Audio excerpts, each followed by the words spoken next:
¿Cuántos cadáveres hay debajo del suelo que pisamos todos los días? Oh, pasen, pasen.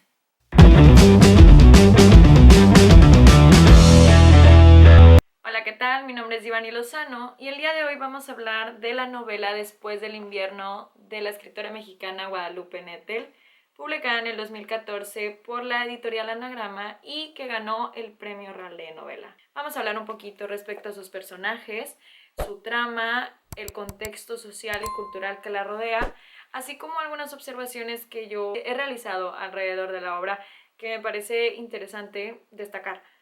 Por un lado, tenemos a nuestros personajes principales, Cecilia y Claudio. Cecilia, que es una oaxaqueña de 25 años que viaja a París gracias a una beca académica para continuar sus estudios en letras. Ella es una mujer obsesionada con los cementerios, con el tema de la muerte, y que se obsesiona poco después de llegar a París con su vecino italiano con una salud muy delicada llamado Tom, y que próximamente va a entablar una relación con él. Cuando este personaje se va, Tom se va por alguna razón de viaje y no se sabe cuándo regresa, conoce a Claudio gracias a su amiga Aide. Aide va a ser el conector que va a unir a Cecilia y a Claudio. Claudio, que es un hombre cubano de mayor edad que Cecilia, es un editor, un traductor que vive en Nueva York y que tiene una pareja llamada Ruth. Ruth, por su parte, es una mujer de 50 y tantos años, pues es mayor que Claudio. Ella es rica, es una diseñadora de modas y es una mujer muy amorosa con Claudio. Ella lo procura todo el tiempo, es una mujer que está al pendiente de él, pero realmente Claudio es este personaje machista, don Juan, mujeriego, convenenciero, que solamente está con ella por su dinero, por las comodidades que le ofrece de manera material e incluso afectiva en ocasiones. Entonces por aquí ya vemos que la escritora ha concentrado, ella misma lo dijo en algún momento, todas estas características del típico hombre macho latinoamericano, don Juan, mujeriego, la. Y digo latinoamericano porque, bueno, estamos hablando de una novela mexicana y estamos hablando de dos personajes latinoamericanos. Me parece muy interesante porque en el intento de Nettel por concentrar todas estas características en un solo personaje, termina a mi gusto por entorpecer un poco el desarrollo del mismo a través de la historia.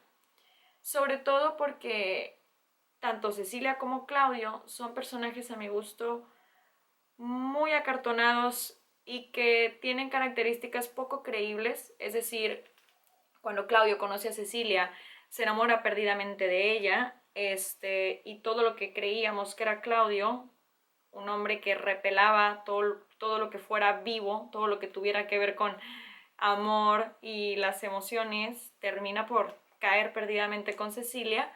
Entonces es un cambio de 360 grados que me parece, a mi gusto, poco creíble. No es un avance progresivo, no es un constante cambio, sino que cambia de un día para otro, y eso pasa con Claudio, ¿no? Entonces, desde un principio, desde los primeros capítulos, el libro se compone por 31 capítulos.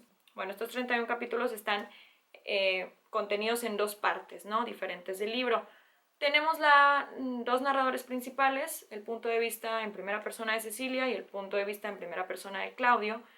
Estos dos narradores principales se van a ir entrelazando hasta que en algún momento se conocen, y que por otro lado nos van a hablar respecto a la migración latinoamericana, nos van a hablar de la soledad, de las grandes ciudades, del solipsismo, nos van a hablar también de todo lo fugaz y efímero que son las relaciones humanas. Entonces, por un lado, estos dos personajes, una mexicana y un cubano, que terminan viviendo por diferentes razones de trabajo y académicas en grandes ciudades como lo son París y como Nueva York, pues terminan por hacernos cuestionar y ponernos en duda qué tan real es el sueño americano o el sueño europeo o ya digamos el sueño extranjero, qué tan real es que nosotros nos vamos a sentir mejor, y no será que por otro lado terminas sintiéndote como un extraño que no se siente parte ya ni siquiera de su propia ciudad y que tampoco se siente parte de la ciudad en la que ahora se encuentra, ¿no? Es como un limbo cultural, personal, que te deja volando y que uno como extranjero o como migrante termina por querer convencer o convencerse a sí mismo, compensar un poco esa insatisfacción, pero que termina generando un montón de dudas, ¿no? Y esto es lo que nos habla el libro. El libro nos habla de después del invierno, que el título mismo lo dice, es simbólicamente como un gesto a ese rayo de luz que sale después de una temporada fría y que simbólicamente en este libro engloba la muerte, la enfermedad, la soledad, como ya mencioné antes. Hay una nostalgia constante en todo el libro, a pesar de que los personajes a mi gusto sean algo acartonados y poco creíbles. Creo que la autora ha logrado su objetivo en cuanto a transmitir estas emociones de una pesadez continua, una como insatisfacción continua. Por otro lado, es muy interesante cómo la autora va agregando diferentes referencias en la novela, va hablando de músicos, de pintores, de escritores, y que en un principio uno podría creer que tienen que ver con la historia, ¿no? En algunas cosas sí y en otras no tanto. Y es aquí donde me parece importante recalcar que algunas referencias y algunos nombres incluidos ahí me parecen como un adorno que no aporta nada a la novela y que por otro lado me distraen un poco. Otra de las observaciones que he notado en la novela es el lenguaje local de Claudio, bueno, el lenguaje local de los cubanos, en este caso de Claudio, que pues ya vive en Nueva York, y que sin embargo en la narrativa el personaje de Claudio menciona palabras como temba o como limpiar el sable. Bueno, yo en primer lugar me puse a preguntarme, ¿no? Pues, si los cubanos hablan de esta manera, yo supongo que la autora quiso hacer un intento del lenguaje local de Cuba o del lenguaje vulgar de Cuba, pero me dejó un poco como confundida porque no estoy segura de que un nombre tan refinado como lo es Claudio, a pesar de ser tan frívolo, hable de esta manera. Entonces me hizo como poner en perspectiva eso. Y la palabra temba, cuando Claudio dice temba, yo quiero pensar que se refiere como a mujer, o como nosotros en México diríamos vulgarmente ruca, para referirse a Ruth. Entonces, este lenguaje local que no estoy segura que se haya manejado muy bien, y la misma escritora Guadalupe Nettel lo reconoce. Ella reconoce que intentó eh, aprender, ¿no? Del lenguaje de los cubanos, de estos coloquialismos, de estas palabras vulgares o palabras cotidianas o como fuese. Yo la verdad no puedo afirmarlo porque no soy una persona que tiene gran conocimiento del tema, pero sí es algo que me llama mucho la atención porque he escuchado más de una opinión que ha leído este libro que me menciona que los cubanos no suelen, o sea, no todos suelen hablar así.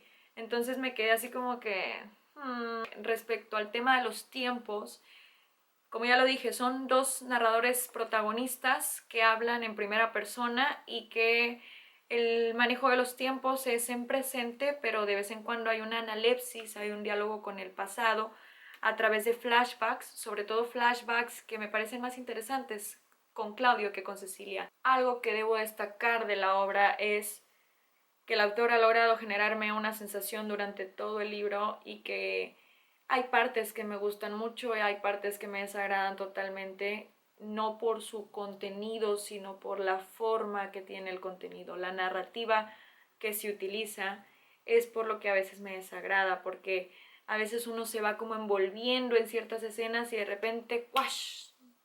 Y te dejan una sensación como de ajá, ajá, y luego, entonces, ¿qué pasa? Yo no sé si este efecto literario sea para darnos aún más la sensación de lo efímero y del olvido instantáneo, o si es por mera falta de profundización en dichos capítulos. No es de mis obras favoritas, tengo que reconocerlo, pero sí me habla de una sensación de sentirse decepcionado de el lugar que parecía un sueño. Sí me habla del hartazgo como extranjero, sí me habla de sentirse pequeñito al lado de un mundo tan grande en el que nadie se habla con nadie. Sí me habla sobre la tristeza y la nostalgia que uno siente ante la muerte y ante la enfermedad, pero al final que no trasciende. Te dejan la sensación de que todo es triste, inconcluso y superficial. Quitando eso, me gustaría leerles una carta que le dice Claudio, que se la dedica a Cecilia. Y bueno, antes de hablar de esto, cabe aclarar que el libro también nos habla de una relación de dos latinoamericanos en diferentes países, con un amor a distancia, que quisieran sentir la presencia del otro, quisieran tenerlo cerca, frente de ellos, pero que no pueden por diferentes razones y que solamente se limitan a verse de vez en cuando gracias a algunos viajes y algunas cartas, y que por otro lado nos abre esta perspectiva de pensar que quizá la única manera de estos personajes latinoamericanos para sentirse parte de algo nuevamente, como se sintieron alguna vez en su infancia, es a través de el amor que uno siente por el otro, es a través de el apego que uno desarrolla por el otro en un país que no le corresponde a ninguno de los dos. Pero no te enamoras precisamente de la persona nada más, te enamoras de lo que lee, te enamoras de quién es culturalmente, socialmente, te enamoras de sus costumbres, te enamoras de lo que te enamoraste antes de irte a esta nueva ciudad grande primermundista. Entonces, eso es lo interesante. Lo que me parece muy interesante es cómo estos dos personajes terminan enamorándose, y yo abro la pregunta, ¿no será que se enamoraron de una sombra de su cultura, una sombra de su memoria, una sombra de sus tradiciones latinoamericanas a través de esa persona, y que el amor, el vínculo que pudieron haber tenido termina por convertirse en algo efímero, termina por convertirse en algo pasajero, esta contemporaneidad o esta nueva manera de concebir las relaciones, de no querer arriesgarse, de querer tener las relaciones de bolsillo? Eso es lo que me deja pensando la autora.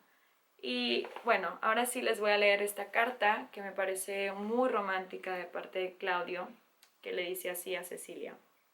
Nada de lo que me puedas revelar sobre tus lados invisibles me podrá sorprender o asustar. Habrá cosas que me parecerán más útiles o productivas o benignas que otras, pero no se puede amar ni respetar a nadie a pedazos, selectivamente. Va para ti este poema de Salvatore Quasimodo que descubrí hace años, un día en que me encontraba como tú te sientes. Ognuto sta solo sul cuor della terra, trafitto da un rayo di sole, ed è subito será, que significa que podamos pronto, donde quiera que estemos, sentir que un mismo rayo de luz nos atraviesa.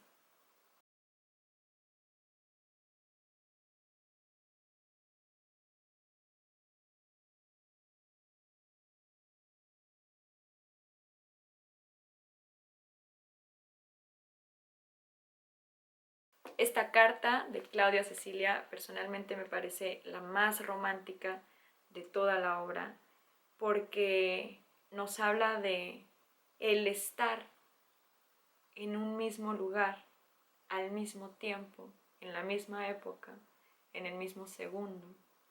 Y uno se pone a analizar cuál es la probabilidad de que eso ocurra, cuál es la probabilidad de que un rayo nos atraviese a la vez. ¿Qué significa que un rayo nos atraviesa a la vez? Es por eso que me gusta tanto esta carta, Este libro, sin duda, tiene algo que decir, tiene algo que expresar, a pesar de sus cuadros medio extraños y sus giros poco creíbles.